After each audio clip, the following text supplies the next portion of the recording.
Yamir, muchísimas gracias por estar con nosotros. Más de 80 intelectuales cubanos dentro y fuera de la isla han dado un paso importante, pedido directamente al presidente de los Estados Unidos, Donald Trump, que respalde una transición democrática en Cuba a través de un llamado pacto social.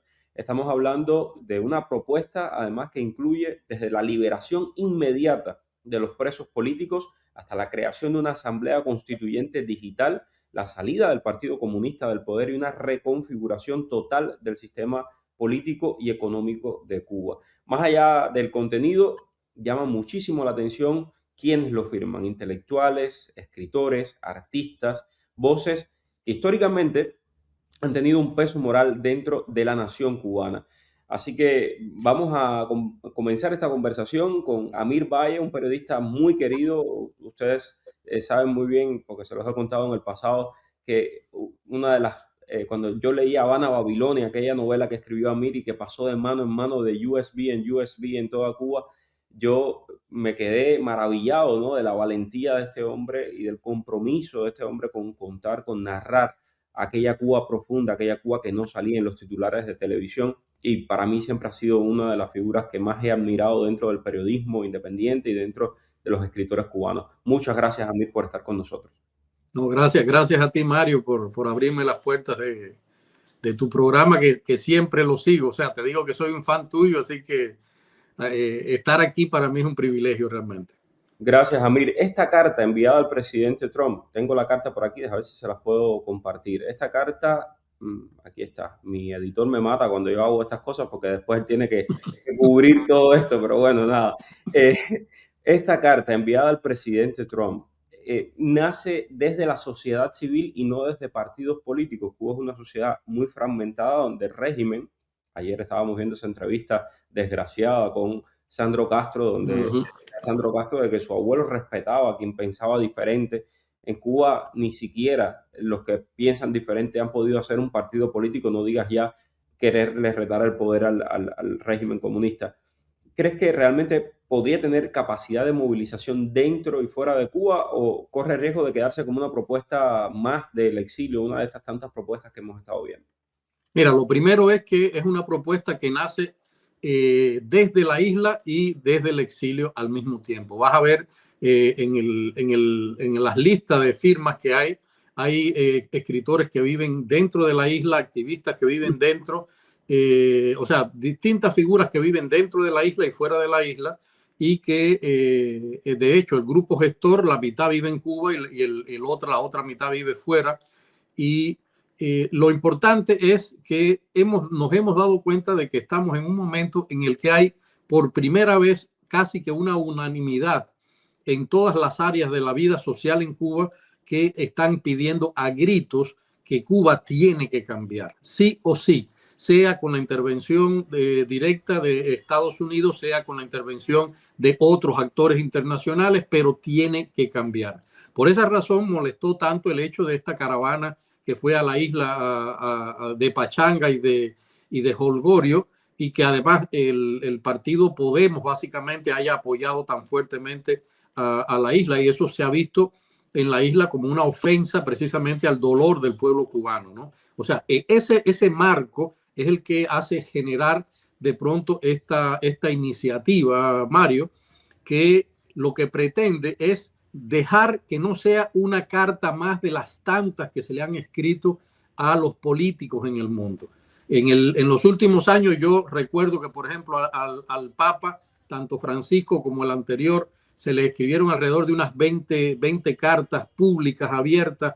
Personalidades importantísimas lanzaban cartas abiertas a estas personas, a Biden, o sea, a otros políticos de la Unión Europea, y nunca ninguna carta llegó a un destino real porque quedaba solamente en el grito. La idea esta de que sea una carta en la cual se propone una vía, un camino posible, es para hacer ver, sobre todo a los políticos norteamericanos, sean cubanoamericanos o sean netamente americanos, que el pueblo cubano, la intelectualidad cubana, tiene capacidad de pensar el país que queremos y el país al que queremos avanzar. Y que sí nos queda claro el país en el que no queremos estar, ¿no? Y entonces sobre esa base es que se establece el pacto social, que es una constitución en toda regla, y un grupo de elementos que van a establecer esa transición y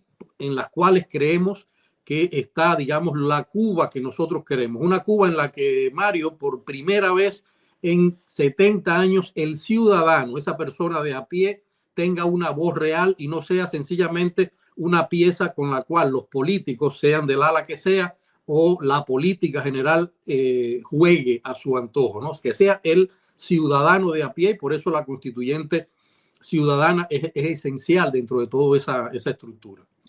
Ahora, mire, hay un tema aquí que es muy sensible, que se le pide a Estados Unidos que respalde este proceso. ¿Hasta qué punto esto podría fortalecer la iniciativa? Desde mi punto de vista, yo creo que es lo mejor que puede pasar, que Estados Unidos tomara cartas en el asunto.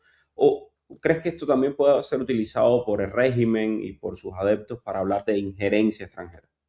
Mira, el régimen siempre va a buscar, y lamentablemente nuestra población está muy dividida. Sabemos que hay muchas personas dentro de la misma diáspora cubana y en el exilio cubano que son totalmente, vamos a decir, partidarios de Trump, y hay muchas personas también que son totalmente contrarios a Trump, con lo cual un proyecto como esto tiene un riesgo muy grande, ¿no?, de ser cuestionado. Ahora, ¿qué es lo que es, vamos a decir, totalmente irrebatible? El único país en el mundo que ha abierto una puerta para que Cuba salga de la situación de crisis absoluta en la que está es Estados Unidos.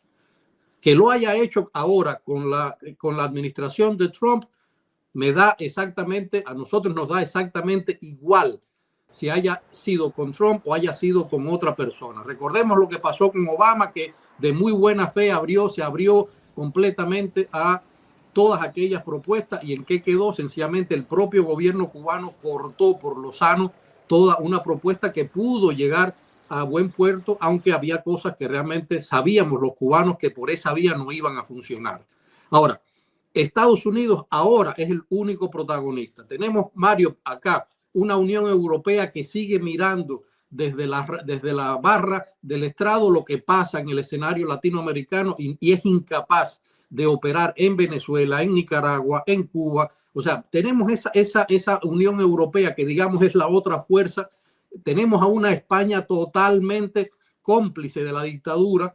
Es decir, ¿quién nos queda? Estados Unidos. ¿Quién dirige Estados Unidos? Donald Trump. Nos guste o no nos guste, es la persona que ahora mismo puede por lo menos generar un camino para que nosotros, los cubanos, vayamos al país que nosotros queremos. Tenemos además la suerte de que ahí está Marco Rubio, alguien que tiene sangre cubana y que quizás también dentro de la política de Estados Unidos encuentre caminos o vías por la cual las iniciativas de los cubanos puedan gravitar. Hay que recordar algo. Yo suelo ser siempre muy cauto con los políticos, porque la política, siempre lo he dicho, la política es aquello que no se ve. La política real es aquello que está por debajo y que generalmente nosotros nos enteramos cuando ya está sobre el tapete todos los hechos. Pero hay que confiar en este momento en Estados Unidos por una razón de simple lógica, Mario. Nuestro pueblo no puede seguir sufriendo como está sufriendo. No puede seguir cayendo a los abismos a los que está cayendo. Necesita que alguien le tienda una mano. Y si de pronto entonces nosotros tenemos delante a un país y a un presidente que está dispuesto a hacerlo por las razones que sean, yo no me voy a poner a discutir si son buenas, si son malas, si son solamente por lo económico. No, no.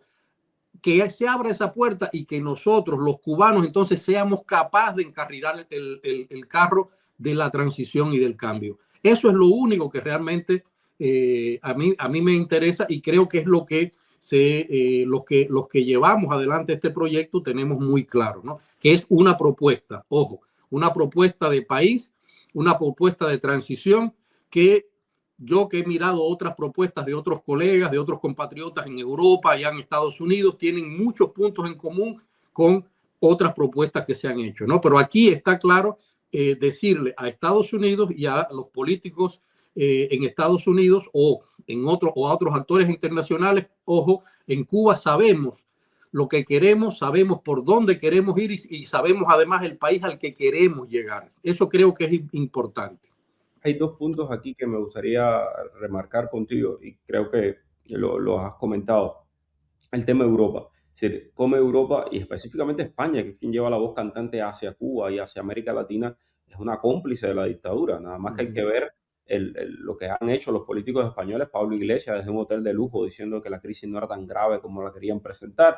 Y bueno, y la acción del gobierno del presidente Pedro Sánchez, del presidente español, ¿no? De Pedro Sánchez, viendo la crisis cubana desde la barra sin tomar ninguna acción, sin implicarse, todo lo contrario, favoreciendo al régimen cubano. Y por otra parte, lo que decías, ¿no? De esta polarización que hay en Estados Unidos, que es una realidad, pero a veces es lamentable que por ir en contra de Trump, la gente se termina en ocasiones favoreciendo a la dictadura cubana. Es decir, al final de cuentas, y lo decías tú, ¿no? Lo más importante es el final, qué es lo que queremos, que es Cuba libre, ¿no? Y para mí yo creo que eso es la parte más importante de todo. Finalmente, Amir, ¿las personas pueden adherirse a esta carta? ¿Cómo lo pueden hacer? ¿Dónde pueden encontrar la información? Sí, mira, nosotros creamos, o sea, como es una plataforma intelectual, nosotros utilizamos la revista que yo dirijo desde 2007, que fundé en 2007, que es la revista Otro Lunes, revista hispanoamericana de cultura, y en esa revista se ha creado ahora un número especial que va a estar todo, por lo menos los próximos 3 meses, se va a estar enriqueciendo. Ahí está toda la plataforma de todo el proyecto que está completo y se va a ir enriqueciendo con entrevistas, con explicaciones de algunos tópicos que están, digamos, muy esbozados, ¿no? En el proyecto general, y vamos a ir explicándole a un grupo, a las personas que quieran entrar a la revista, de qué va todo este proyecto. Ahí hay un espacio que se llama Firmantes, en el cual la persona puede escribir al email. El email es info@otrolunes.com, y en ese email se pueden inscribir. ¿Por qué lo hacemos así? O sea, no queremos poner un lugar donde la gente solamente ponga su nombre y ya, sino queremos que la gente escriba a ese email, que nos diga desde dónde nos escribe y que además nos diga cuál es su profesión o cuál es su estatus, ¿no? Realmente, o sea, si es ingeniero, médico, para tener digamos, un cómputo de los firmantes desde el punto de vista de que a qué parte de la sociedad cubana pertenecen, ¿no? Y de ese modo tenemos de algún modo una legalidad de que la firma es la correcta, ¿no? Muchísimas gracias, Amir. Gracias también a todos por la sintonía. Nos encontramos mañana aquí en Cuba al Día para seguir hablando de lo que sucede en Cuba, de lo que nos importa y de este camino, yo creo que cada vez más cerca de la libertad. Gracias, Amir. Gracias a ti, Mario.